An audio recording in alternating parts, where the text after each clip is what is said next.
pleasure to be here, and I'm very passionate as well, obviously, about the topic.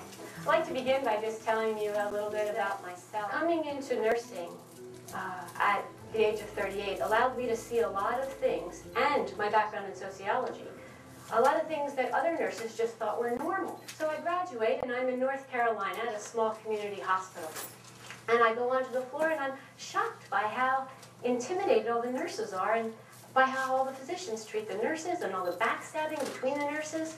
But I'm just trying to get into the profession, so I kind of ignore it. And I think, well, maybe that's just this floor, or maybe that's just this hospital. And then I moved to Seattle and had a great 3 years at the neuro unit at Swedish. Then one day, I accepted a job as a supervisor on an orthopedic unit. Now, I had floated to ortho before, and I knew what those nurses were like. They were strong-willed, opinionated. But at 38, I didn't have all those years of experience, and my paycheck wasn't climbing, and my food bill was. So I decided to take the job as supervisor, but I thought I'd go ask the nurses first. So I asked their permission if I could take the job. And they said, yeah, sure. Why do you think it's been empty for 1.5 years? None of us want it. Not exactly an accolade. Massive reorganization, and I found myself the manager of a 57-bed surgical unit with 85 employees and no experience. I was so lonely. I felt like I didn't have anybody I could relate to or talk to. My staff was absolutely great, and I loved the relationship I had with them, but I didn't have anybody to nurture me. I might as well have been on a different planet. There was a conference that the psychiatric nurses put on in Oregon. And at the conference, the whole conference was dedicated all 3 days to horizontal violence. I stood up and I said, I'm going to be writing a book on horizontal hostility. If anybody has a story that they would like to share, could you just please write down your name and number, and we'll set up a time where I can talk to you. And so 25 nurses from all over Oregon filled up the page. And 25 phone calls later, I was shocked. The very first nurse that I talked to actually had committed suicide. Tried to commit suicide.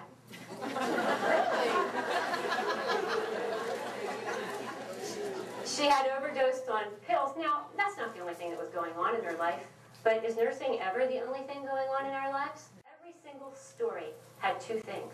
The first was every person demanded the anonymity. They wanted to have no name, nothing. I couldn't even put Mary from Oregon. I was going to put the names in the book, and I said, can I just put Mary from Oregon? And one nurse said to me, oh, no, they'll know who I am. In fact, she actually told me, can't you just put Mary West Coast? I'm like, oh, heck, I'll just put Mary U.S. Let's just not put any. The second thing that I really didn't expect was, after I get off the phone and people are telling me their stories, I wasn't prepared for all the emotion that they brought up. It's a hard subject to even talk about. At the National Nurses Symposium, where I was invited to speak, the first question was, we'd love you to talk about hostility, but could you call it something else? Like, could you come up with something? And actually, that's how I came up with the idea of tell me your story. And that is the crux of the entire problem. We have no idea what sighing, rolling our eyes, making a comment like, oh, she left the IV bag dry again, underhanded comments, isolating people. We have no idea of the powerful effect that those behaviors have on each other. A brand new nurse on our unit. And, I mean, if you could have graded somebody, she would have gotten an A++. I had never seen anybody so smart, so competent, so caring. I mean, she was the ideal nurse. And in 3 months, she sailed through her orientation. And one day, I'm talking to my staff at a staff meeting. I'm talking to them about the power of compliments. And I turned to Julie, and I said, Julie, now it's been 3 months, and you've just finished orientation. How many people, complimented you during that time? I was taken aback. And so was everyone else in the room, all 20 people. When Julie said nothing, and a tear rolled down her eyes, and she said, no one's ever said anything to me. Not once. How long do you think Julie lasted? Less than a year. One of the reasons, quite frankly, that I stepped down from being a manager is because 70 hours a week was too much for me. Still, there's a secret part of me that reveled in the idea that I could be the divine diva of efficiency. That I could be be the Virginia Slims commercial. That I could bring home the bacon fried up in the pan, go to the grocery store at 5 a.m. and have a hot dinner on the table by 7. That I was so organized that my phone calls were made on the way to work. You know, that my bills were paid anytime I was waiting in an office. That, you know, I loved it. And one day I scheduled an appointment for my son. He had injured his shoulder really badly, and I had just enough time, an hour and 15 minutes between meetings, to run him to the doctor's office. I had done a check the night before. I needed to bring the x-rays. Visual check, they're behind the bookcase. No problem. I got into my car at the parking garage. I'm so neurotically organized that there's a sticky that says, don't forget the x-rays. So I run home, get my son, throw him in the car, throw the x-rays in the car, run to the doctor's office, and I'm in the lobby, and the doctor comes out and says, Mrs. Bartholomew, I have some very bad news. And I said, what? And he said, your son is a small dog.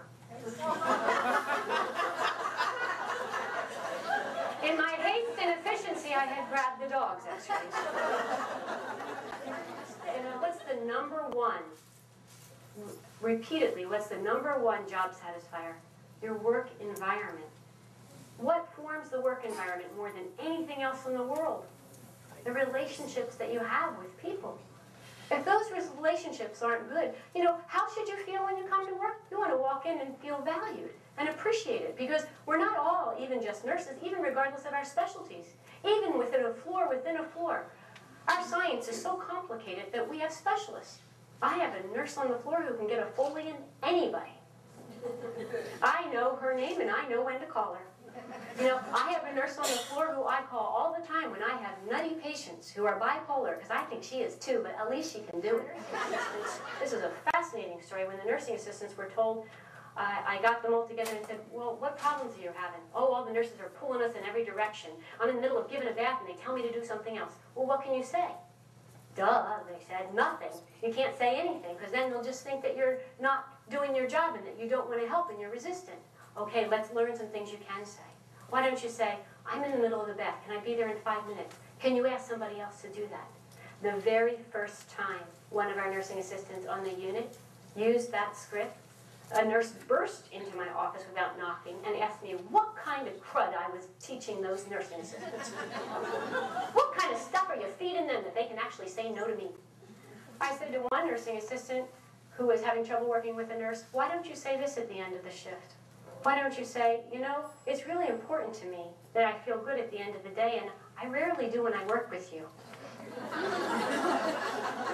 Is there something that I'm doing so that we would both feel good at the end of the day? Because I'm really working hard at this. I mean, does it take a rocket scientist to realize we cannot think clearly when we're upset? We can't upset. We can't afford to upset each other. We must be thinking clearly at all times. The work we do requires mental clarity as well as engaging our hearts in emotional caring. Let's say you're at the end of your shift and your preceptor has a sigh and her face looks pretty disgusting. But she doesn't say a word to you. What do? Well, you don't say anything. That the student replied, oh, no. You say, it looks like you're disappointed from the look on your face. Can we talk about that? It looks like when you rolled your eyes that I should have known something that I didn't know. Can you tell me what that was? 100% of those grads experienced hostility. What's the good news? A year later, they were all videotaped. Every single one of them said the hostility stopped. Why? Because they all spoke up. They all knew what to say. They had the tools to say it, and they said it. You're doing more than saying something nice. You're acknowledging and recognizing what it is that they do. You've taken notice. Because believe me, so much of what we do is invisible.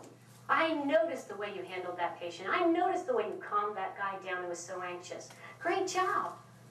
The entire hospital would change here if everyone complimented, right here in this room alone, complimented somebody every day. You would start a cascade of events that would be impossible to stop just by recognizing the good. What would it feel like? Because what the standard should be is a new standard. What would it feel like to walk into your work environment, be able to work with anybody there, and feel competent, acknowledged, and valued, and appreciated? Thank you.